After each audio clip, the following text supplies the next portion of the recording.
Montreal Canadiens draft pick and first-line center for the Kingston Frontenacs, Cedrick Guindon, has also become the first player in OHL history to commit to an NCAA team once the season concludes. Niemi, one-timer, they score! Cedrick Guindon, it's a 1-1 hockey game. The first question I got to ask has got to come back to one of your earliest days with the U15 and with the Team Canada. You guys won bronze against Sweden. Could you explain to me how that felt, wearing that nation's crest and winning that bronze medal? Yeah, no, it's crazy. It was my first Team Canada experience, and it was probably my best one where, went over to Switzerland. It was a crazy experience, right? The Youth Olympics is one every 4 years, just like the real Olympics, and just being able to get a real Olympic bronze medal at home and bring that back home, it's crazy. So it was a fun experience. I had the chance to learn a lot from it, and I'm so grateful for that opportunity. Before you came over to the OHL, you played for the Rockland team there for the CCHL.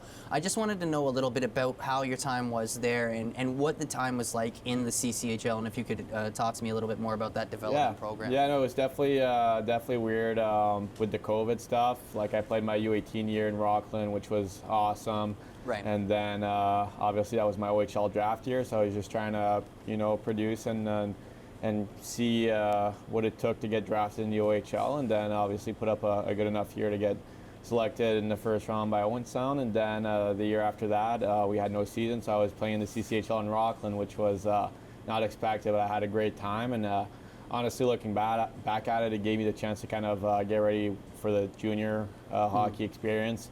It was kind of a little step that I could take before actually playing in the OHL, so it was good times. I had great coaches back in Rockland, and that's my hometown, obviously, right? So right. It was obviously a fun time playing there. It being your hometown, it must have felt a little like you must have felt a little bit of pressure, but at the same time, a little bit of pride every single time you walked out on that ice. No, exactly. Like, it just living at home.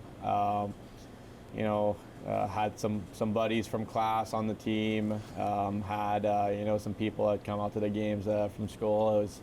It was awesome, so it was obviously a good time. Going to the Owen Sound Attack in the first round, could you talk to me a little bit about how it went from going from that CCHL, from Rockland to the Owen Sound Attack, and how that change really affected you for maybe that first year or maybe that first half of the season? Yeah, no, it's definitely tough coming in right off the bat. A lot of the guys hadn't played hockey for a year. I was fortunate enough to play a little bit of hockey during that time.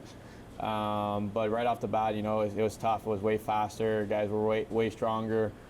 For me, it was just to get adjusted. The OHL is the closest junior league to being pro, right? Mm-hmm. So the kind of the pro lifestyle that we get here and everything, that was a big adjustment.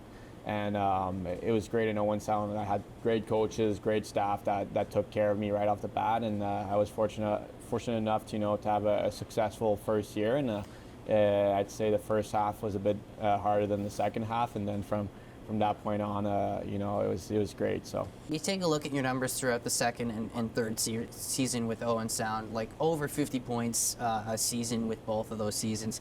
Could you explain to me how your game kind of developed and how it kind of produced throughout that time? Like, of course, it's going to take some time to get yourself situated with whatever team that you get placed in, but how did you find yourself situated so quickly with that team? Yeah, like for me, honestly, it was just to work on my weaknesses. And back then, I was more of an offensive guy, mm-hmm. And as the years went by, and I was able to develop into a really 200-foot player. I take a lot of pride in that.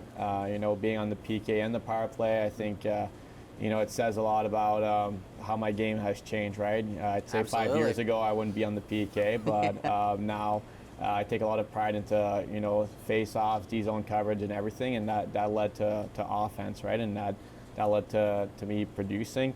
So I think, throughout the years, it's just those little things that we don't really get to work on in minor hockey. And then 1 year at a time, I got more and more comfortable playing in the D-zone and stuff.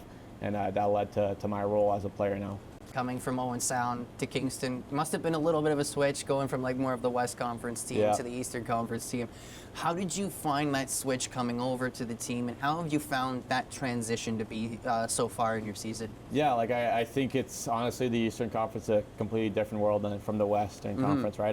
That's what I was telling some of the guys. I was joking around about it, but it feels like a completely different world. I'm not used to playing these teams 8 times a year or whatever. And so I was used to seeing the Knights and the Storm a lot, and so it's obviously different this year. But I know the transition was really good. I mean, I talked to Manor a couple times before coming here, and he had me where he has me now in the lineup back then, and he had some goals for me and a role to play, and I've been just playing for him now, and it's led me to success. So it was all about kind of just fitting in here. Getting used to new coaches, new teammates, but overall I got great line mates, great teammates, great coaches, and we're winning hockey games right now, so it's pretty fun, right? We're having a good time around here. Absolutely, and this year you're on an absolute tear, sitting on that front line in the center, first line center, and you're absolutely killing it. But more assists than goals, which is shocking to again, that does definitely track with past years, but I definitely see this year. You have more of an eye of where the players are and how the players are rotating throughout the ice. I feel like you're able to connect a pass kind of out of nowhere on the ice. You look up once and the puck is there in a matter of seconds.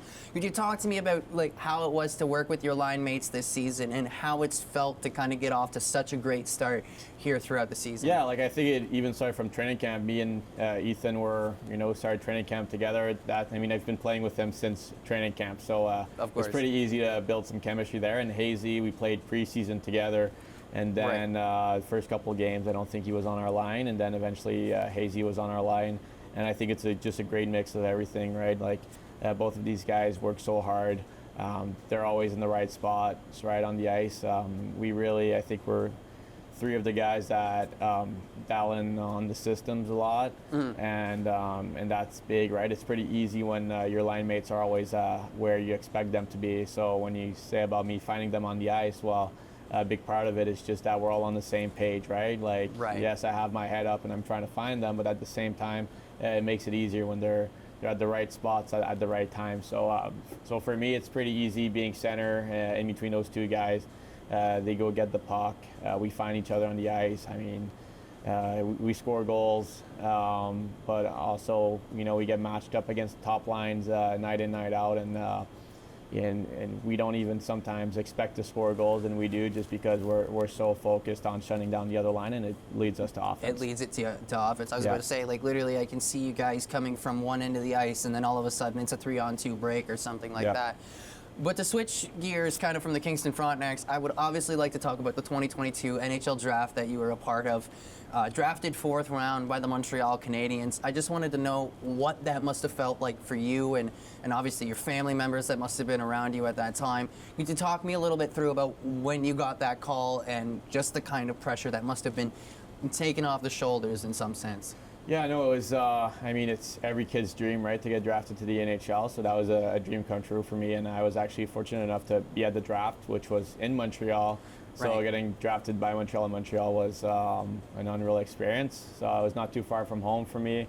It was great. I mean, obviously a lot of hard work was put in, and then a bunch of pressure was thrown on my back once you get drafted. But I mean, you just learn from it, and I just took everything that I learned from Montreal, and I'm trying to be a better player out of it.